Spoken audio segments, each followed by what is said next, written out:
सभी को नमस्कार। स्पेशल एजुकेशन यूट्यूब चैनल में सभी का स्वागत है। बिग ब्रेकिंग, पेंशन 30% से बढ़ा के 50%, न्यूनतम पेंशन 15,000 रुपये। सुप्रीम कोर्ट ने केंद्र सरकार को दिया आदेश। आगे इसमें यह है कि मौजूदा नियमों के मुताबिक जब कोई कर्मचारी रिटायर्ड होता है तो उसे उसके आखिरी मूल वेतन के 50% के बराबर पेंशन दी जाती है। यह पेंशन 9,000 रुपये प्रति माह से कम नहीं हो सकती है। पारिवारिक पेंशन के लिए यदि किसी कर्मचारी की सेवा के दौरान मृत्यु हो जाती है तो उनका परिवार उनकी मृत्यु के बाद पहले 10 वर्षों के लिए पेंशन के रूप में कर्मचारी के अंतिम मूल वेतन का 50% पाने का हकदार है। 10 वर्षों के बाद पारिवारिक पेंशन अंतिम मूल वेतन के 30% तक कम हो जाती है, लेकिन यह 9,000 रुपये प्रति माह से कम नहीं हो सकती है। पारिवारिक पेंशन में 10 साल बाद की गई इस कटौती को चुनौती देते हुए सुप्रीम कोर्ट में एक जनहित याचिका दायर की गई थी।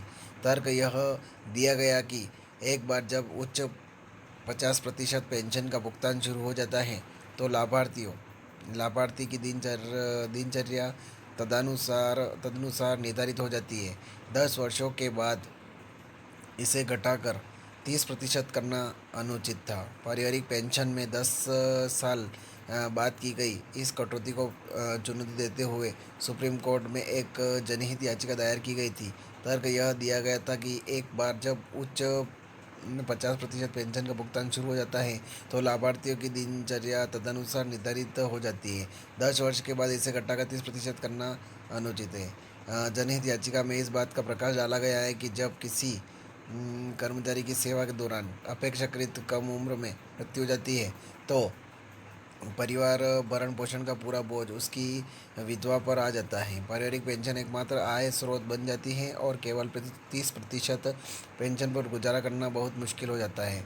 जनहित याचिका पर मुख्य न्यायाधीश DY चंद्रचूड़ की अध्यक्षता वाली पीठ ने सुनवाई की। प्रारंभ में अदालत इसे सरकार का नीतिगत मामला मानते हुए जनहित याचिका पर विचार करने के लिए अनिच्छुक थी। हालांकि वरिष्ठ वकील निधेश गुप्ता की दलीलों में ने अदालत को केंद्र सरकार से जवाब मांगने के लिए राजी किया।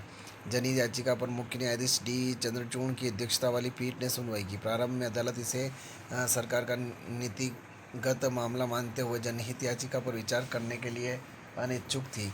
हालांकि वरिष्ठ वकील निधेश गुप्ता की दलीलों ने अदालत को केंद्र सरकार से जवाब मांगने के लिए राजी कर दिया। वकील ने तर्क दिया कि जब एक सेवा सदस्य की कम उम्र में मृत्यु हो जाती है तो परिवार को न केवल पेंशन का नुकसान होता है बल्कि वह आय भी खो जाती है जो मृतक दूसरी नौकरी से अर्जित कर सकता था। उन्होंने तर्क दिया कि पेंशन कम करने की सरकार की नीति मनमानी है और संविधान के अनुच्छेद 14 और 21 के तहत विधवाओं और आश्रित बच्चों के अधिकारों का उल्लंघन करती हैं। आगे इसमें यह है कि दलील सुनने के बाद सुप्रीम कोर्ट ने केंद्र सरकार से जवाब मांगा कि पारिवारिक पेंशन को 10 साल बाद घटाकर 30% करने के बजाय जीवन भर अंतिम वेतन का 50% क्यों न रखा जाए। कोर्ट ने न्यूनतम पारिवारिक पेंशन को 9,000 रुपये से बढ़ाकर 15,000 रुपये करने का भी सुझाव दिया।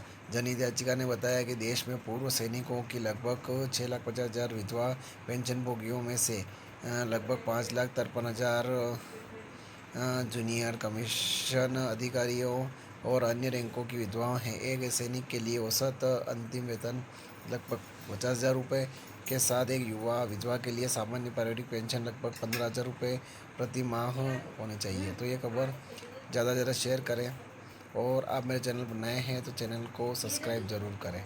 जय हिंद, जय भारत।